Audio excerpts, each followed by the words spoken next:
Hello friends, आज हम इस वीडियो में महेश कुमार बनवाल की NCERT पर आधारित समान अध्ययन बुक जो कि 8वीं सीरीज के नाम से आई है, उस किताब से हम भारतीय राज्य व्यवस्था अध्याय 10 राज्यपाल एवं राज्य विधानमंडल से संबंधित महत्वपूर्ण प्रश्नों को डिस्कस करेंगे जो आने वाले किसी भी एग्जाम में आपको हेल्प करेगा।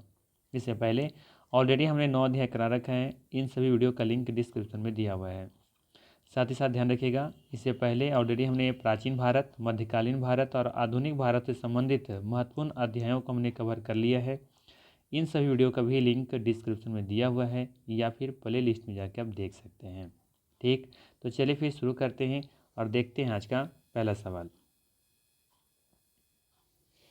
आज का पहला सवाल है, निम्न में से कौन राज्यपाल को पद की शपथ दिलाता है। सवाल है, निम्न में से कौन राज्यपाल को पद की शपथ दिलाता है। भारत का राष्ट्रपति, सर्वोच्च न्यायालय का मुख्य न्यायाधीश, उच्च न्यायालय का मुख्य न्यायाधीश या फिर संबंधित राज्य के निवर्तमान राज्यपाल। तो ध्यान रखिएगा, सही आंसर होगा उच्च न्यायालय का मुख्य न्यायाधीश, अर्थात सी ऑप्शन यहाँ पे बिल्कुल ही क्या होगा, सही होगा। ध्यान दीजिएगा, संविधान के अनुच्छेद 159 के अनुसार, ठीक है, 159 के अनुसार राज्यपाल अपना पद ग्रहण करने से पूर्व उस राज्य के उच्च न्यायालय के मुख्य न्यायाधीश या उसकी अनुपस्थिति में उस न्यायालय के जो वरिष्ठतम न्यायाधीश होंगे उनके समक्ष शपथ या प्रतिज्ञान करेगा तथा उस पर अपना हस्ताक्षर करेगा। ठीक ना, तो ध्यान रखना है, उच्च न्यायालय के मुख्य न्यायाधीश होंगे और अगर वो भी नहीं हैं, अनुपस्थित हैं, तो उनके जगह पर जो वरिष्ठतम जो न्यायाधीश होंगे वो उन्हें शपथ दिलाएंगे। सेम वहाँ भी होता है, राष्ट्रपति के बारे में भी सेम कंडीशन है, वहाँ भी होता है। राष्ट्रपति के शपथ कौन दिलाता है, तो ध्यान रखना है मुख्य न्यायाधीश।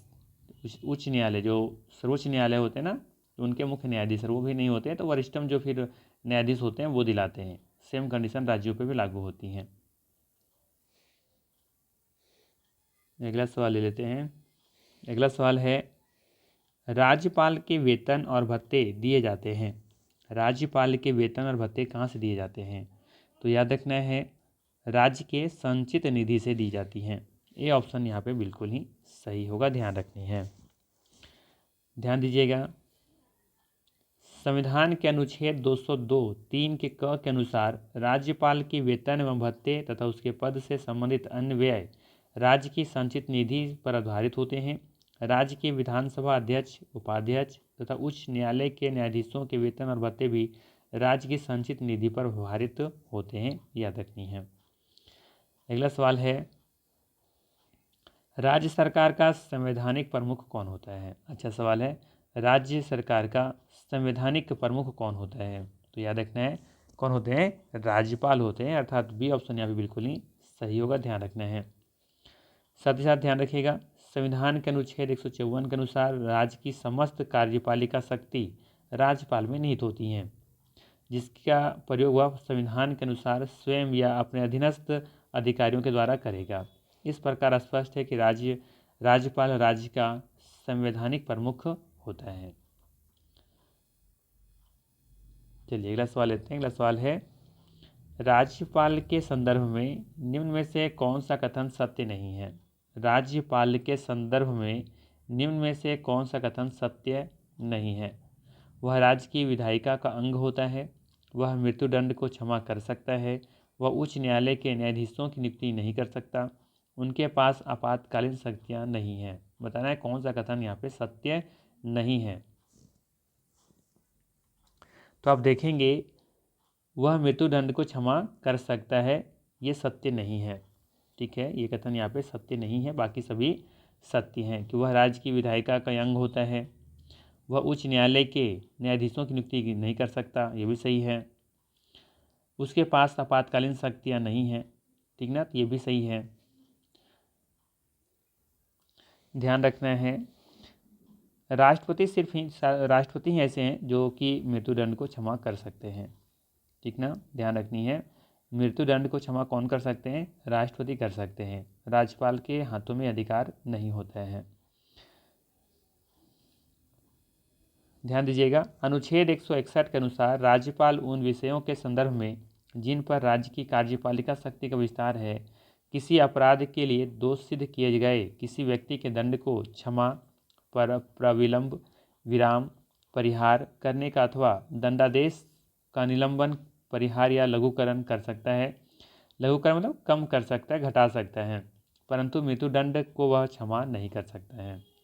ध्यान रखना है, राज्यपाल के हाथों में अधिकार नहीं होता। ये अधिकार किनके पास होता है? राष्ट्रपति के पास होता है।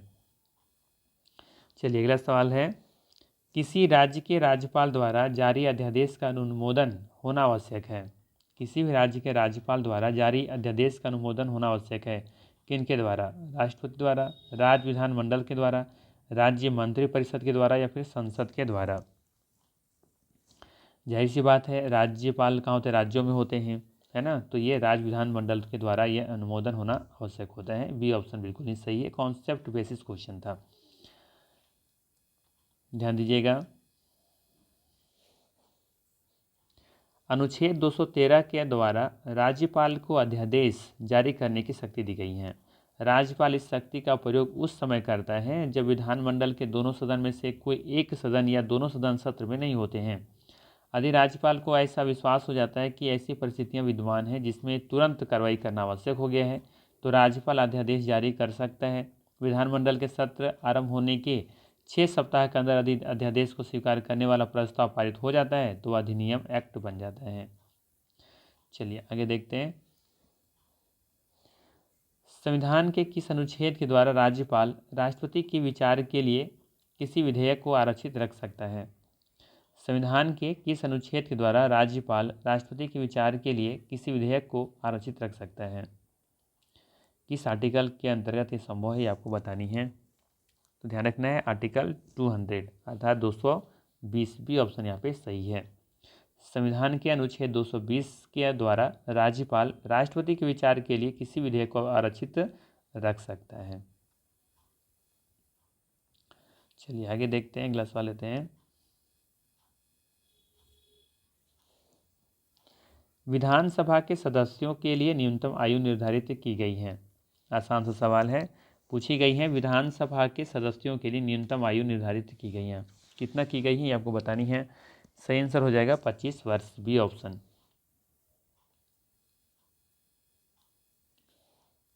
ध्यान दीजिएगा, संविधान के अनुच्छेद 173 के अनुसार विधानसभा का सदस्य बनने के लिए न्यूनतम 25 वर्षों की जरूरत होती है।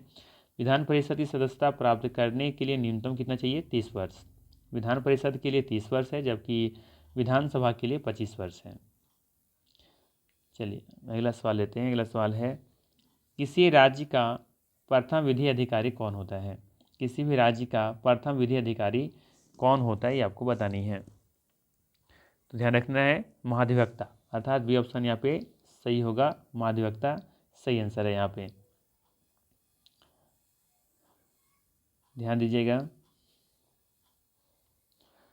संविधान के अनुच्छेद 165 के 2 के अनुसार प्रत्येक राज्य का राज्यपाल उच्च न्यायालय के न्यायाधीश नियुक्त होने के लिए योग्यता रखने वाले किसी व्यक्ति को राज्य का महाधिवक्ता एडवोकेट जनरल नियुक्त कर सकता है। यह राज्य सरकार का प्रथम विधि अधिकारी होता है तथा इसके वेतन एवं भत्तों का निर्धारण राज्यपाल के द्वारा किया जाता है।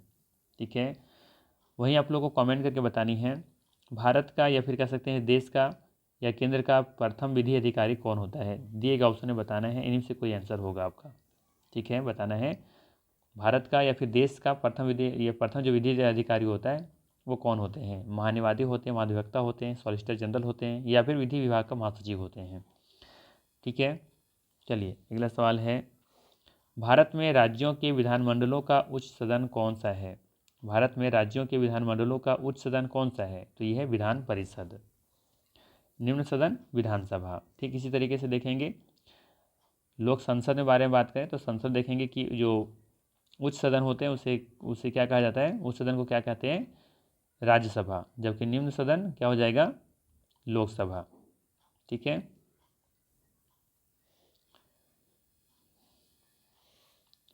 ध्यान दीजिएगा, संविधान के अनुच्छेद 168 के 2 के अनुसार जहाँ किसी राज्य में विधानमंडल के 2 सदन हैं वहाँ एक का नाम विधान परिषद है और या इसी को उच्च सदन कहेंगे और दूसरे का नाम है विधानसभा या निम्न सदन होता है।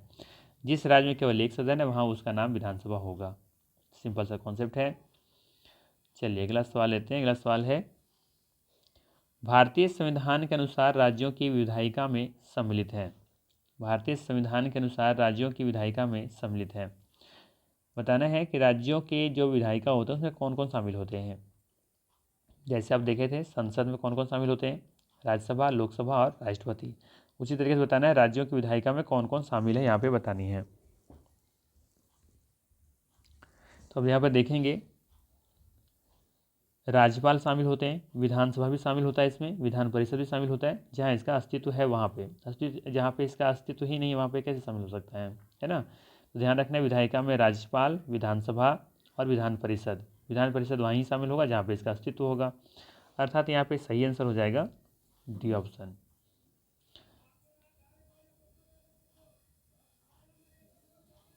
चलिए अगला सवाल लेते हैं।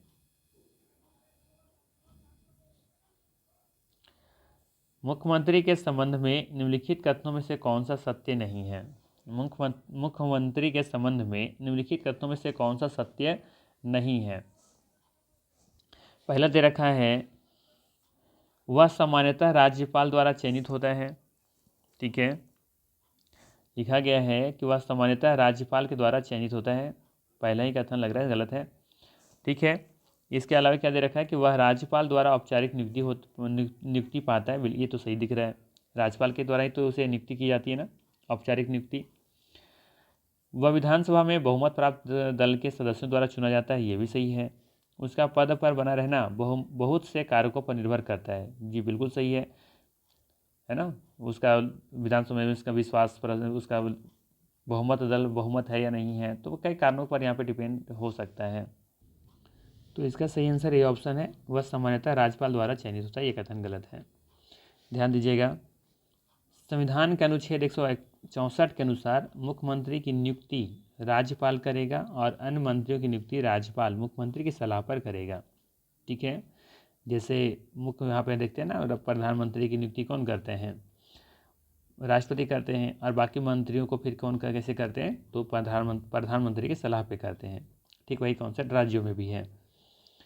राज्यपाल के प्रसाद पर्यंत अपने पद धारण करेंगे, अतः स्पष्ट है कि राज्यपाल मुख्यमंत्री की नियुक्ति करता है, न कि उसका चयन करता है।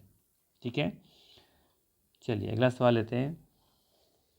भारत में किसी राज्य की राज्यपाल बनने वाली पहली महिला थी।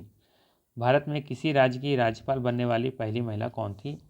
आसान सा सवाल है, कई बार आप लोग पढ़ चुके होंगे। सही आंसर है सरोजिनी नायडू, अर्थात ये ऑप्शन यहाँ पे सही है। सरोजिनी नायडू भारत की प्रथम महिला है जिन्हें राज्यपाल पद पर नियुक्त किया गया। वह 15 अगस्त 1947 से 2 मार्च 1949 तक उत्तर प्रदेश की राज्यपाल रही थीं। अगला सवाल है, निम्न में से किसका विघटन नहीं किया जा सकता परंतु समाप्त किया जा सकता है। बताना है किसका विघटन नहीं किया जा सकता परंतु समाप्त किया जा सकता है। तो सही आंसर हो जाएगा यहाँ पे ऑप्शन नंबर डी, राज्य विधान परिषद। ठीक है, राज्य विधान परिषद का विघटन नहीं किया जा सकता, भले ही इसको समाप्त किया जा सकता है। ध्यान दीजिएगा, लोकसभा एवं राज्य विधानसभाओं का विघटन तो किया जा सकता है परंतु समाप्त नहीं किया जा सकता। राज्यसभा को ना तो विघटित किया जा सकता है और न ही समाप्त किया जा सकता है। ध्यान रखना है, राज्यसभा जो संसद में होते हैं ना, उच्च सदन जिसे कहते हैं, इसे ना तो विघटित कर सकते हैं ना ही समाप्त कर सकते हैं। लेकिन राज्यों में जो विधानसभा होती हैं, विधान परिषद होते हैं, है ना, विधान परिषद जो होते हैं, इसे हम लोग समाप्त कर सकते हैं। ठीक है, लेकिन विघटन नहीं हो सकता इसका। अनुच्छेद 169 के अनुसार संसद को किसी राज्य में विधान परिषद का सृजन या समाप्त करने का अधिकार दिया गया है। इस प्रकार विधान परिषद एक ऐसा सदन है जिसे समाप्त तो किया जा सकता है परंतु इसका विघटन नहीं किया जा सकता।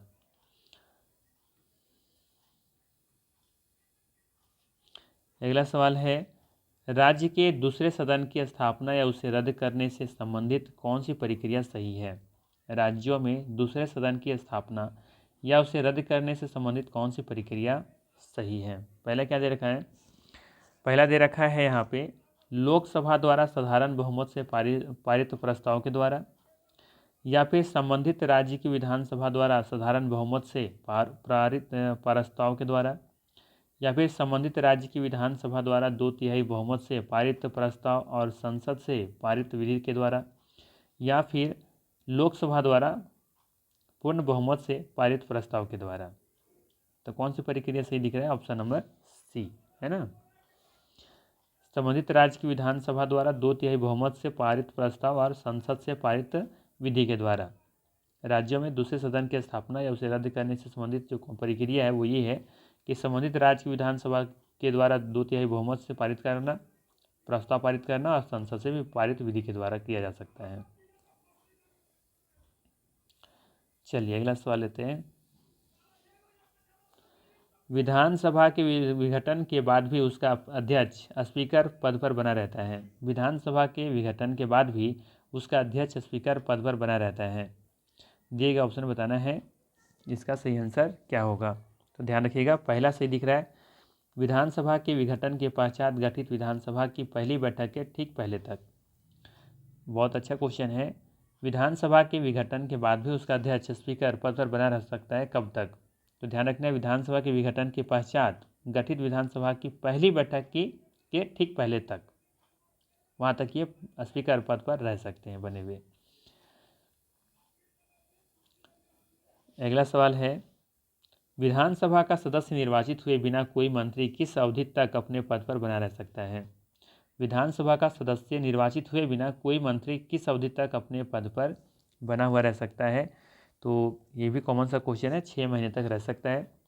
6 महीने के अंदर किसी न किसी से विधानसभा सीट से इसे चुनाव लड़ना होगा, जीतना होगा, है ना। तो ये भी ऑप्शन यहाँ पे सही है।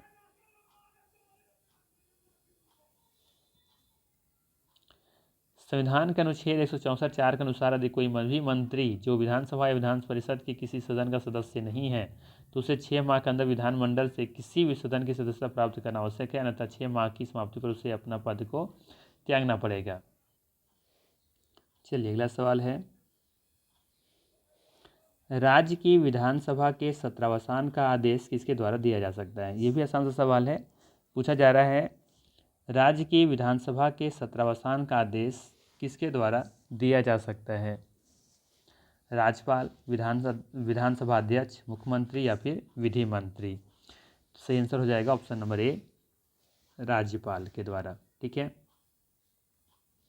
ध्यान दीजिएगा, अनुच्छेद 174 के अनुसार राज्यपाल राज्य विधानमंडल के एक या दोनों सदनों को समय समय पर अधिवेशन हेतु सत्र आहूत कर सकता है तथा उसका सत्रावसान भी कर सकता है, किंतु किसी एक सत्र की अंतिम बैठक और आगामी सत्र की प्रथम बैठक के बीच 6 महीना से अधिक अंतराल नहीं होना चाहिए। अगला सवाल है, यदि किसी राज्य विधानसभा का अध्यक्ष पद त्यागना चाहे तो वह अपने त्यागपत्र किसको देगा? अगर किसी राज्य विधानसभा का अध्यक्ष अपना पद त्यागना चाहता है तो अपना त्यागपत्र किसे सौंपेगा? ये भी अच्छा सवाल है और आसान सा सवाल है। उपाध्यक्ष को। किसको? उपाध्यक्ष को। सी ऑप्शन यहाँ पे सही है। ध्यान दीजिएगा, अनुच्छेद 179 के ख के अनुसार किसी राज्य की विधानसभा का अध्यक्ष अपना त्याग पत्र विधानसभा उपाध्यक्ष को तथा विधानसभा का उपाध्यक्ष अपना त्यागपत्र विधानसभा अध्यक्ष को संबोधित कर अपने हस्ताक्षर सहित लेख द्वारा अपना पद त्याग कर सकेगा। ठीक है, अर्थात सिंपल सा है, अध्यक्ष उपाध्यक्ष को करेगा और उपाध्यक्ष अध्यक्ष को अपना जो ये त्यागपत्र वो दे सकता है। अगला सवाल है, भारत के किस राज्य में सर्वप्रथम महिला मुख्यमंत्री बनी थी? भारत के किस राज्य में सर्वप्रथम महिला मुख्यमंत्री बनी थी? यह भी आसान सा सवाल है। सही आंसर हो जाएगा option number A, Uttar Pradesh, है ना। भारत के किस राज्य में सर्वप्रथम महिला मुख्यमंत्री बनी थी? तो ये उत्तर प्रदेश में सुचेता कृपलानी जो बनी थी, है ना। भारत की ये किसी भी राज्य में बनने वाली प्रथम ये महिला मुख्यमंत्री थी, तो याद रखनी है। सुचेता कृपलानी भारत के किसी भी राज्य की मुख्यमंत्री बनने वाली ये पहली महिला थी। वे वर्ष 1963 में उत्तर प्रदेश राज्य की मुख्यमंत्री बनी थी। राज्यपाल भी देखेंगे आप, जो पहली थी सरोजिनी नायडू, वो भी उत्तर प्रदेश की ही बनी थी। अगला सवाल है, किसी राज्य के मुख्यमंत्री से संबंधित निम्नलिखित कथनों में से कौन सा सत्य नहीं है? किसी राज्य के मुख्यमंत्री से संबंधित निम्नलिखित कथनों में से कौन सा सत्य नहीं है, ये आपको बतानी है। पहले दे रखा है मुख्यमंत्री राज्यपाल द्वारा नियुक्त किए जाते हैं, मुख्यमंत्री राज्यपाल के द्वारा नियुक्त किए जाते हैं, ये तो सही दिख रहा है ना, ये सही कथन है, ये सही है। सामान्यतः मुख्यमंत्री मंत्रिपरिषद की बैठकों की अध्यक्षता करते हैं, ये भी सही है। राज्यपाल मुख्यमंत्री की सलाह पर अपने समस्त कृत्यों का प्रयोग करते हैं, राज्यपाल मुख्यमंत्री की सलाह पर अपने समस्त कृत्यों का प्रयोग करते हैं, ये कथन यहाँ पे गलत लग रहा है। ठीक है, डी पढ़ लेते हैं। मंत्रियों की नियुक्ति राज्यपाल मुख्यमंत्री की सलाह पर करते हैं, ये तो सही है, अर्थात सी ऑप्शन ही सही, गलत है यहाँ पे। ठीक है, राज्यपाल मुख्यमंत्री की सलाह पर अपने समस्त कृत्यों को प्रयोग करते हैं, ऐसा नहीं है, ध्यान दीजिएगा। अनुच्छेद 163 के अनुसार राज्यपाल को विवेकाधिकार के अतिरिक्त सहायता और सलाह देने के लिए एक मंत्रिपरिषद होगी, जिसका प्रधान मुख्यमंत्री होगा। इससे स्पष्ट है कि संविधान द्वारा राज्यपाल को विवेकाधीन शक्तियां प्राप्त हैं तथा वह अपने सभी कृत्यों के लिए मुख्यमंत्री की सलाह पर कार्य करने के लिए बाध्य नहीं है। ठीक है, तो सी ऑप्शन यहाँ पे बिल्कुल ही गलत था। चलिए अगला सवाल है जम्मू कश्मीर से। जम्मू एवं कश्मीर के मुख्यमंत्री का कार्यकाल कितना होता है, 4, 5, 6 या 7 वर्ष? तो ये भी आसान सवाल है, 6 वर्ष का होता है, ध्यान रखनी है। ठीक है, जम्मू एवं कश्मीर के मुख्यमंत्री का कार्यकाल 6 वर्ष का होता है, ध्यान दीजिएगा। संविधान में राज्यों के मुख्यमंत्री का कार्यकाल निश्चित नहीं किया गया है, परंतु इसे सामान्यतः विधानसभा के कार्यकाल तक माना जा सकता है। जम्मू कश्मीर विधानसभा का कार्यकाल मूल रूप से 5 वर्ष था। जम्मू कश्मीर विधानसभा का कार्यकाल मूल रूप से 5 वर्ष का था, लेकिन 42वें संविधान संशोधन अधिनियम 1976 के द्वारा आपातकाल के दौरान लोकसभा और राज्यों की विधानसभाओं का कार्यकाल 5 वर्ष से बढ़ाकर 6 वर्ष कर दिया गया। जम्मू और कश्मीर पुनर्गठन अधिनियम 2019 के द्वारा 2 संघ राज्य क्षेत्रों में विभाजन के पश्चात जम्मू और कश्मीर संघ राज्य क्षेत्र की विधानसभा का कार्यकाल पुनः 5 वर्ष हो गया जाएगा, पुनः 5 वर्ष हो जाएगा, ये ध्यान रखनी है। ठीक है, चलिए अगला सवाल है, वह राज्य जहां विधान परिषद नहीं है, वह राज्य जहां विधान परिषद नहीं है, उत्तर प्रदेश, महाराष्ट्र, कर्नाटक, राजस्थान। बताना है आपको कि वह राज्य कौन सा है जहाँ पे विधान परिषद नहीं है। तब देखेंगे कि राजस्थान में नहीं है, है ना, उत्तर प्रदेश में है, महाराष्ट्र में भी है, कर्नाटक में भी है। ठीक है, इसके बाद फिर आप देखेंगे कि जम्मू कश्मीर में भी है, बिहार में भी है ना, आंध्र प्रदेश, तेलंगाना, इन राज्यों में देखेंगे कि विधान परिषद मौजूद है। ठीक है, अर्थात यहाँ पे डी ऑप्शन सही होगा। यहाँ पे देख सकते हैं जम्मू कश्मीर, बिहार, महाराष्ट्र, कर्नाटक, उत्तर प्रदेश, आंध्र प्रदेश, तेलंगाना में विधान परिषद मौजूद है। कुल मिलाकर के 7 राज्यों में विधान परिषद मौजूद है वर्तमान स्थिति के अनुसार, तो याद रखना है आपको। चलिए अगला सवाल लेते हैं। विधानसभा के सदस्यों को निर्भरताओं से संबंधित प्रश्नों पर अंतिम निर्णय किसके द्वारा किया जाता है? विधानसभा के सदस्यों की निर्भरताओं से संबंधित प्रश्नों पर अंतिम निर्णय किसके द्वारा किया जाता है? तो याद रखनी है, राज्यपाल के द्वारा, बी ऑप्शन सही होगा, ध्यान दीजिएगा। संविधान के अनुच्छेद 192 के अनुसार विधानसभा के सदस्यों की निर्भरताओं से संबंधित ऐसे किसी प्रश्न पर निर्णय करने से पहले राज्यपाल निर्वाचन आयोग की सलाह हो लेता है, किंतु अंतिम निर्णय राज्यपाल के द्वारा लिया जाता है। अगला सवाल है, किसी राज्य की विधान परिषद में राज्यपाल द्वारा कितने सदस्यों को मनोनीत किया जाता है? किसी राज्य की विधान परिषद में राज्यपाल द्वारा कितने सदस्यों को मनोनीत किया जाता है? दिए गए ऑप्शन में बताना है सही आंसर कौन सा होगा। ध्यान रखिएगा, कुल सदस्यों का 1/6 भाग, कुल सदस्यों का 1/6 भाग अब देखेंगे कि विधान परिषद में राज्यपाल के द्वारा सदस्यों को मनोनीत किया जाता है, तो डी ऑप्शन यहाँ पे सही है। ध्यान दीजिएगा, अनुच्छेद 171 के 5 के अनुसार जिन राज्यों में विधान परिषदें हैं वहाँ उसकी कुल संख्या के 1/6 भाग राज्यपाल के द्वारा मनोनीत किए जाते हैं। राज्यपाल ऐसे व्यक्तियों को राज्य विधान परिषद का सदस्य मनोनीत करता है जो साहित्य, विज्ञान, कला, साहित्य, सहकारी आंदोलन, समाज सेवा के क्षेत्र में विशेष ज्ञान या व्यवहारिक अनुभव रखते हों। ठीक है, चलिए अगला सवाल लेते हैं। अगला सवाल है, राज्य सरकार के मंत्रियों के वेतन एवं भत्तों का निर्धारण किया जाता है, किनके द्वारा किया जाता है? तो ये भी आसान सा सवाल है, किनके द्वारा किया जाता है? राज्य विधानसभा के द्वारा। डी ऑप्शन बिल्कुल ही यहाँ पे सही है। ध्यान रखिएगा, संविधान के अनुच्छेद 164 के 5 के अनुसार राज्य सरकार के मंत्रियों के वेतन एवं भत्तों का निर्धारण उस राज्य की विधानसभा के द्वारा पारित अधिनियम से किया जाएगा। चलिए अगला सवाल लेते हैं। संविधान बनने के समय जो क्षेत्र नॉर्थ ईस्ट फ्रंटियर एजेंसी के नाम से जाना जाता है वह अब कौन है?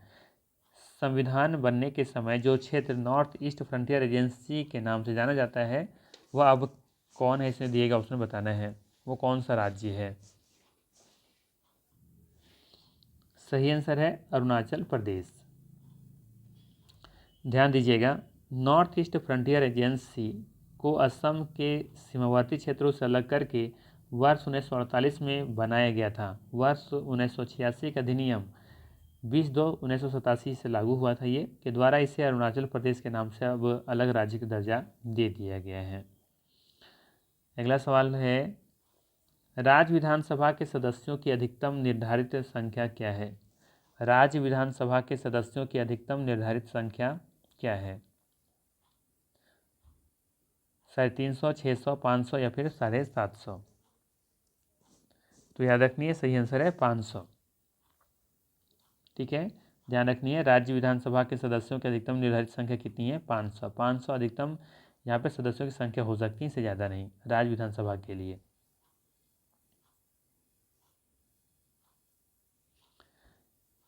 ध्यान दीजिएगा, संविधान के अनुच्छेद 170(1) के अनुसार प्रत्येक राज्य की विधानसभा उस राज्य में प्रादेशिक निर्वाचन क्षेत्रों से प्रत्यक्ष निर्वाचन द्वारा चुने गए सदस्यों की संख्या अधिक से अधिक 500 और कम से कम 60 सदस्यों से मिलकर बनी होगी। किंतु देखोगे सिक्किम, मिजोरम, गोवा और पुडुचेरी विधानसभा सदस्यों की संख्या कितनी है? 32 है, 40 है, 40 और 30 है। जो इस प्रावधान का अपवाद है, सदस्यों की संख्या के आधार पर सबसे बड़ी विधानसभा उत्तर प्रदेश है जहाँ पर 403 सीट देखने को मिलती है, और सबसे छोटी विधानसभा पुदुचेरी जहाँ पर 30 की संख्या है यहाँ पे। ठीक है, तो ये भी डेटा अपने आप में महत्वपूर्ण है, याद रखनी है। ठीक है, होना कितना चाहिए? मिनिमम 60 सदस्य होने चाहिए, है ना, 60 होना चाहिए यहाँ पे सदस्य। लेकिन देखेंगे कुछ राज्यों में अपवाद हैं, जैसे कि सिक्किम, मिजोरम, गोवा, पुदुचेरी, इन जगहों पर देखेंगे 40 या 40 से कम है, और अधिकतम कितने हो सकते हैं? 500 हो सकते हैं। जहाँ की अधिकतम देखिएगा कि उत्तर प्रदेश में है, कितना है? 403 सीट है यहाँ पे अधिकतम, और सबसे कम कहाँ पे है? पुदुचेरी में 30 सीटें। ठीक, चलिए अगला सवाल लेते हैं। राज्य की वास्तविक कार्यपालिका शक्ति का प्रयोग किसके द्वारा किया जाता है? राज्य की वास्तविक कार्यपालिका शक्ति का प्रयोग किसके द्वारा किया जाता है?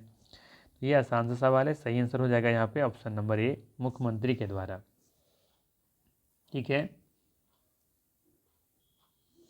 यहीं पे थोड़ा सा ध्यान रखिएगा, अगर आपसे पूछा जाए कि राज्य सरकार का संवैधानिक प्रमुख कौन होता है, राज्य सरकार का संवैधानिक प्रमुख कौन होता है, तो ये राज्यपाल इसका आंसर होगा। अगर आपसे कार्यपालिका शक्ति पूछा जाए किसमें निहित होती हैं, है ना, तो ये, या फिर कार्यपालिका जो शक्ति होती है उसका प्रयोग राज्यों में किनके द्वारा किया जाता है? मुख्यमंत्री के द्वारा। तो दोनों में थोड़ा सा अंतर है, कार्यपालिका, ठीक है, और एक है आपका संवैधानिक प्रमुख कौन होता है। तो संवैधानिक प्रमुख आपका राज्यपाल होगा, जबकि वास्तविक कार्यपालिका का शक्ति मुख्यमंत्री में निहित होगा, ये ध्यान रखनी है।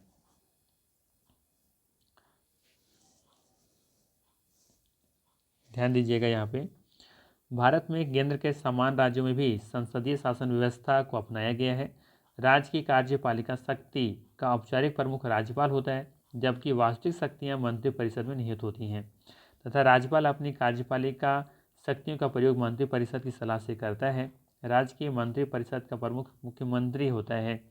मुख्यमंत्री राज्य की कार्यपालिका का वास्तविक प्रधान होता है और सभी शक्तियाँ उसमें निहित होती हैं, तथा वह उनका आवश्यकता अनुसार प्रयोग भी करता है। चलिए अगला सवाल लेते हैं। अगला सवाल है, राज्यों के वित्तीय लेखाओं पर नियंत्रण रखता है। राज्यों के वित्तीय लेखाओं पर नियंत्रण कौन रखता है, ये आपको बतानी है। आसान सा सवाल है, यहाँ पे दिए गए ऑप्शन में कोई भी नहीं दिख रहा है। भारत का नियंत्रक एवं महालेखा परीक्षक देखेंगे केंद्र के साथ साथ राज्यों की वित्तीय लेखाओं पर नियंत्रण का कार्य भी करता है, अर्थात यहाँ पे सही आंसर क्या हो जाएगा, ऑप्शन नंबर डी। ठीक है, उपयुक्त में से कोई नहीं।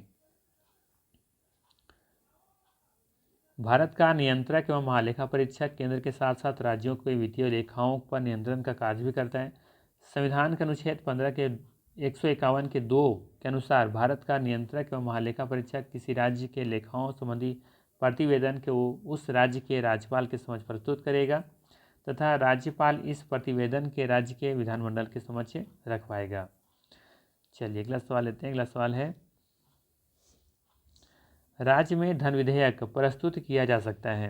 राज्य में धन विधेयक प्रस्तुत कहाँ पे किया जा सकता है? दोनों में से किसी भी सदन में, दोनों सदनों में से एक स्थान में, या एक के साथ, दोनों सदनों में एक साथ, या फिर केवल विधानसभा में, या फिर केवल उच्च सदन में। तो याद रखना है केवल विधानसभा में ही धन विधेयक को प्रस्तुत किया जा सकता है। जैसे राज्यों में जैसे देखेंगे संसद में, वहाँ भी हमने बात किया था ना कि धन विधेयक कहाँ प्रस्तुत किया जा सकता है, तो केवल लोकसभा में। तो इसका सही आंसर क्या होगा यहाँ पे, सी ऑप्शन, केवल विधानसभा में। राज्य में विधान विधेयक केवल विधानसभा में प्रस्तुत किया जा सकता है। संविधान के अनुच्छेद 198 के अनुसार धन विधेयक विधान परिषद में प्रस्तुत नहीं किया जा सकता। ठीक है, चलिए अगला सवाल लेते हैं। अगला सवाल है, निम्नलिखित में से संविधान का वह अनुच्छेद कौन सा है जो जम्मू कश्मीर को विशेष राज्य का दर्जा प्राप्त था? बताना है निम्नलिखित में से संविधान का वह अनुच्छेद कौन सा है जो जम्मू कश्मीर को विशेष राज्य का दर्जा प्राप्त था। आसान सा सवाल है, सभी को पता होगा, अनुच्छेद 370 आर्टिकल 370। ठीक है, ध्यान दीजिएगा। भारतीय संविधान के भाग 21 अनुच्छेद 370 में जम्मू कश्मीर राज्य से संबंधित विशिष्ट प्रावधान किए गए हैं। 26 अक्टूबर 1947 को राजा हरि सिंह ने विलय अधिपत्र पर हस्ताक्षर करके जम्मू कश्मीर के भारतीय संघ में शामिल होने की औपचारिक घोषणा की थी। इस अधिपत्र द्वारा प्रतिरक्षा, विदेशी मामले और संचार संबंधी शक्तियां भारत सरकार को सौंप दी गई तथा भारत सरकार ने अनुच्छेद 370 के अंतर्गत जम्मू कश्मीर को विशेष राज्य का दर्जा प्रदान किया। 6 अगस्त 2019 को संसद की संस्तुति से राष्ट्रपति द्वारा जारी अधिसूचना द्वारा अनुच्छेद 370 के तहत जम्मू एवं कश्मीर की विशेष स्थिति को समाप्त कर दिया गया है। ठीक है, ये ध्यान रखना है। तो ये था 31 महत्वपूर्ण प्रश्न। अगर वीडियो अच्छा लगा हो तो लाइक ज़रूर कीजिएगा, चैनल पर नए हैं तो सब्सक्राइब कर लीजिएगा। बाकी मिलते हैं फिर हम लोग इसी तरह के नेक्स्ट वीडियो में। Thanks for watching.